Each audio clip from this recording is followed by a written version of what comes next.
Okay, so on page 319, we're about to start the fourth section of Bitachon. So we already explained that there are three areas that a person, there are a total of 7 areas. We've been through the first 3 areas that a person is obligated to have trust, Bitachon in Hashem. And we went through each one, what is the appropriate manner of that Bitachon. So we had, the first thing was a person's body, how he takes care of himself, his health. Then we had a person's parnasa, his bitachon when it comes to making a living. And the third area was interactions with people. So how a person deals with his family, how he deals with his friends, how he deals with his enemies. That was the first section, the first 3 sections of bitachon. Now we move into a 4th section, which is a bit different. We're going to talk now about bitachon when it comes to mitzvahs. And normally we think that bitachon is relegated to the area of olam hazeh, of this world, you know. So staying healthy, we have to do, we said, our proper hishtadlus, we have to put in the proper effort. And then everything else is up to a Kadosh Baruch Hu. Same thing with parnasa and same thing with family. When it comes to mitzvahs, so there's a certain area where it's foolish, and we could even say forbidden to have bitachon. It's also to have bitachon. Excuse me. And then there's an area where we're obligated to have bitachon. So it's a bit of a switch from what we've been discussing until now. So the Chovos Halevavos begins Upirush Chelek Haravi, the bottom of page 319, now to 320. B'inyane Chovos Halevavos Va'Ivarim. That's the name of the Sefer, Chovos Halevavos. They translate duties of the mind and those duties of the limbs. In other words, obligations. The Torah puts on us obligations of our minds, things we have to think, things we have to say, and Eivarim, things that we have to physically do. We have to take the lulav and esrog and shake it. We have to eat the matzah. That a person, only the person himself is affected by it. In other words, there's a whole group of mitzvahs that don't affect anyone else but the person who's performing those mitzvahs. He gives a bunch of examples. The first one is interesting, katsoim, like fasting. The first, whether I fast or don't fast doesn't affect anyone else. Tefillah, davening. Sukkah, sitting in a sukkah. If I do or don't sit in the sukkah, doesn't affect you. Lulav, taking the lulav, tzitzis, keeping Shabbos and the different mayadim, the different festivals. Himanim in haveris, not eating non-kosher food, not doing other transgressions. Chovos Halevavos, and all duties of the mind, all proper thoughts that a person is supposed to have. These things have no direct effect on anyone else. And their benefit and their harm are only to him alone, to the person who's going to do them by himself, with no one else involved. That's the first area of mitzvahs that he is discussing. Mitzvahs that only affect the person himself. Now explain what is the proper mode of bitachon, of trust and faith in Hashem when it comes to these mitzvahs. So it's interesting that the Chovos Halevavos now puts in a little tefillah, a little prayer. And he says, I ask Hashem to guide me to the truth in His mercy, with Hashem's rachmanos. So I guess, as opposed, he had that in the beginning of the gate. But then again, the Chovos Halevavos, I guess, felt over here, it's a very sensitive issue. With one thing going off can derail the whole thing. So he puts in a tefillah to Hashem that he should be able to explain things clearly. A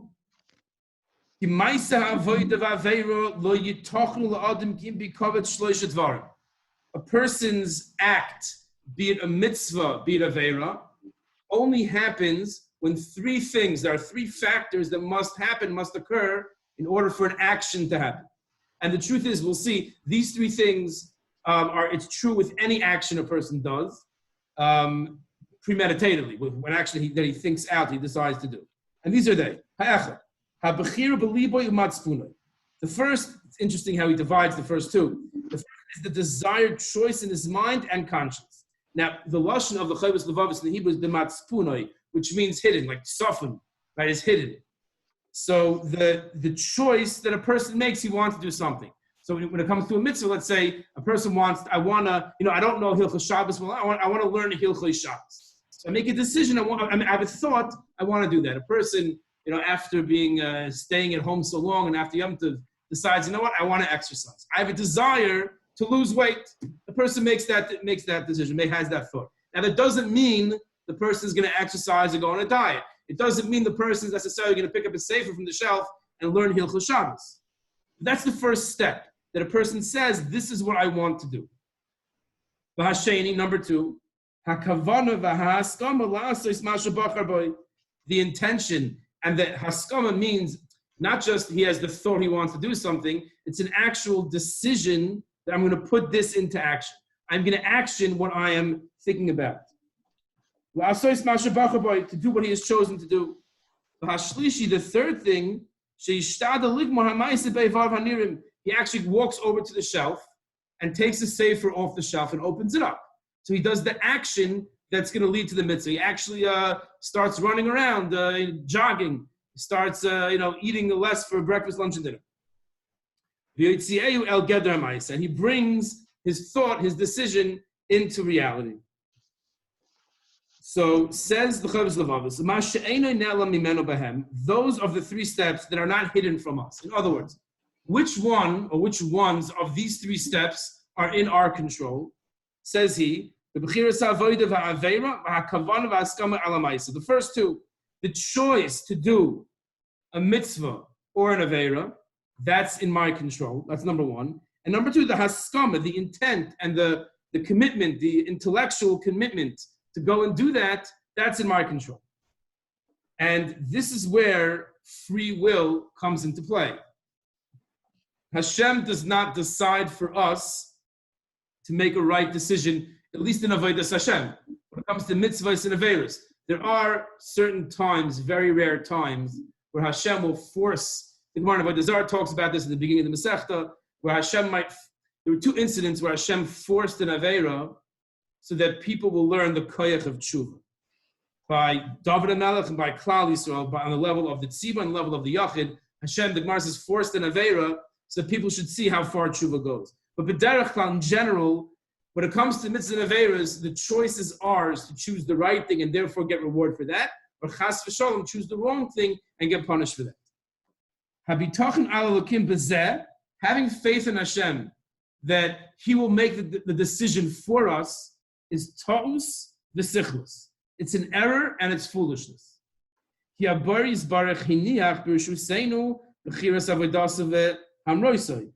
is left in our power to choose to worship Him, to serve Him, or not to do that, or to rebel against Him, like it says in the pasuk v'charta b'chayim. Hashem did not leave in our rishus. Hashem did not leave in our power to carry out the act of avodah or avera. Hashem did not leave it in our the carrying out of it is not ours. So whether I'm going to be able to keep the mitzvah or not, that's not in my control. That's not in my control. But what is in my control is the decision to do that. So a person decides one day that he wants to put on tefillin. So the decision to put on tefillin is in his control. But whether he's going to go to his drawer and find the tefillin there, that's something else. Whether on the way to shul, someone babintim will fall out of his hand and it'll invalidate the tefillin, that's not in his control. So what's in our control is that original decision, the contemplation, I want to do this, and then the commitment to do it, that's in our control. To have bitachon in that is foolishness, because that's the whole point of life is for us to choose to do mitzvahs and to choose to not do averos. So those two are totally in our control. V'im yiftach alokim, it is now page 328. V'im yiftach alokim bebechiras avodasai, if a person decides to rely on Hashem in the choice of whether to serve Him, I'm not going to choose. I won't make any determination regarding the service of Hashem. I'm not going to choose myself. Until I wait until Hashem will choose the good for me. So I'm not going to decide to go to shul. If someone drives up to my front door and gives a honk on the horn to take me, then I'll go. Otherwise, I'm not going to go to shul. He's already strayed from the straight path, from the right path. And his feet have slipped off the correct path. because a person has no right to wait for Hashem to decide for him or her what to do. Hashem already commanded us to make the right choice in his avodah, and to pursue with energy, determination, with the whole heart, for the sake of his name. He has informed us, this is the right, proper way for us to behave in this world, and when it comes to the world to come.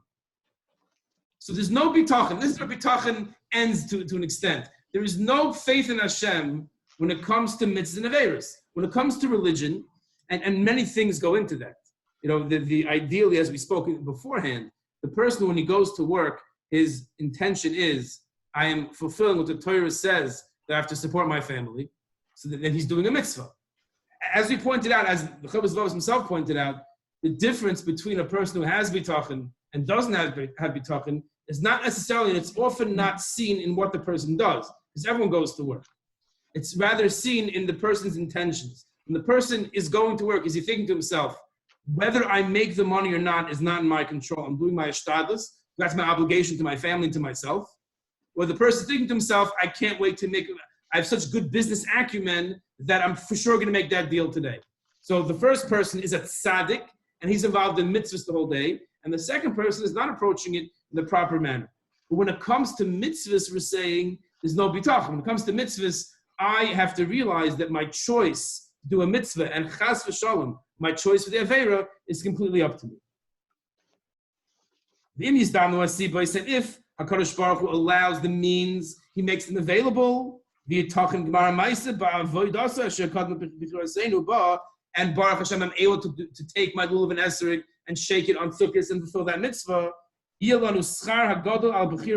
get reward for choosing to do the mitzvah. With the intention to bring that thought into reality. And also we'll get reward for the physical action. That if I picked up the lulav and esrog, I get a mitzvah for that.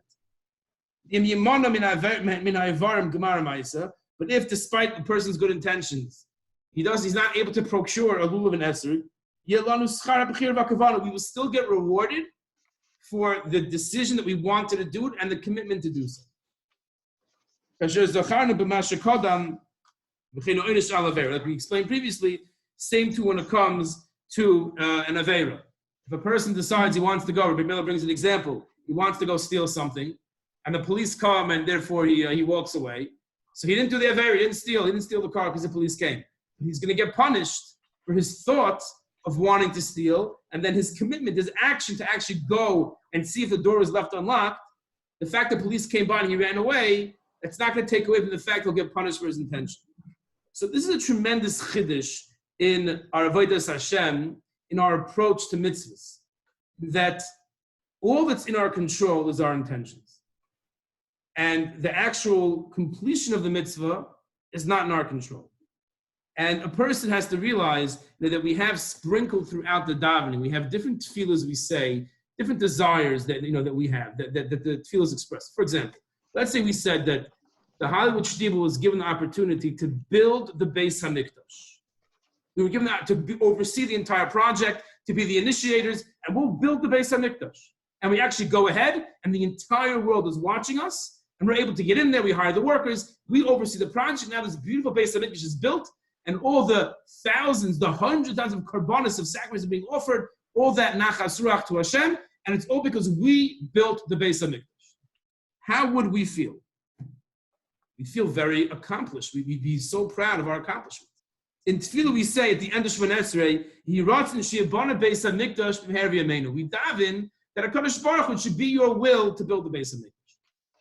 All that's in our control ever is to desire it. So in as much as if we were given the opportunity to do it, we would do it and feel so good about the result, that look what we did. All the more so, we should have the kavan, the proper kavana. When we say that little tefillah at the end of Shemon Esrei, that Hashem, I hope that the Beis HaMikdash is rebuilt, that's your will. We say in Shemon Esrei that Yerushalayim, Ircha Barachim Toshim, we should bring back Yerushalayim and rebuild it again, Me'er V'yameinu, in our times. If we think for a second, then Hashem, I would really love for there to be a Beis HaMikdash. That, in Hashem's book, is almost as if we built it. Because anyway, it's not in our control to build it. What's in our control is a desire. So Rabbi Miller is very strong here when he talks about the importance of having dreams, the importance of having desires. Some people go their whole life, they don't desire anything. Just because I can't build a yeshiva for 500 bachrim doesn't mean I shouldn't want to do that. Especially those parts of our tefillah, of our prayer, davening, that we have that talks about mitzvahs that we wish we could do. If a person sits and contemplates, I really wish that I can build the Beis HaMikdash. I really wish I could do something, that it would be your will, that we could do something to make the Beis HaMikdash. A person will get rewarded for that. Just like if I tried to daven with my tefillin and it didn't work out, I get rewarded for my thoughts and my trying to put that into action. So too when it comes to anything. So Rabbi Miller says, he's very strong here when he says that don't stop dreaming, because we get reward for that. If we think that we want this to happen, so Hashem will credit us almost as if it happens. Because anyway, the only thing in our control is our desire. Now, we have to be honest. We can't, desire that, I want to desire that I finish Shas, and have a yeshiva of 500 bachrim, and a koil of 500 avrechim, and the Beis HaMikdash. It requires contemplation. But Rabbi Miller highlights over here the importance of desire for mitzvahs. Even if it's a mitzvah, it's not in our control right now to go and build the Beis HaMikdash. When we say Yiratzon Sheibana Beis HaMikdash from Her Yameinu, if we have a little more thought in that, and we think and we stop and we contemplate, it would be great to have a Beis HaMikdash. We get reward for that. He says over here, if a person, I wish I can visit this person who's in the hospital who's sick and give them, some chizuk. If you think about that and you have a genuine desire for that, a person will get rewarded almost as if he did it. The importance of having these dreams, the importance of having what's called the she'ifa, the desire for mitzvahs, because anyway, that's the only thing in our control. The result is not in our control. So we shouldn't just, and the truth is, in these times, all the more so, we all desire to daven with the minyan. We all desire to have achnasas orchim, to invite guests over, especially we all had a Pesach. Many of us have many guests at the Siddur, at different meals, and we were just ourselves. So we shouldn't think that we should think, I'm missing out on the mitzvah, but we shouldn't think I missed out on the mitzvah completely. The desire, the talking about, I wish we had minyanim, I wish I can answer Yeshmei Rabbah, I wish I can have guests at my sudas and fulfill the mitzvah of with them. That in of itself is also very chashuv. So we have to realize that it's a consolation. It's more than just a consolation. We get rewarded for desiring to do mitzvahs, realizing that before COVID, we were davening with a minyan, and now we're not. But what we think that beforehand it was because of we're in control. This whole thing is a wake-up call that we're not in control. So all we have is a desire. So we should continue to have that desire, and that should lead to Hashem bring us back together soon physically. We'll hold here, and Be'ez Hashem pick up tomorrow night at 8:40 again with the hemshech, the continuation of the Chovos Halevavos. Thank you. Excellent. Thank you.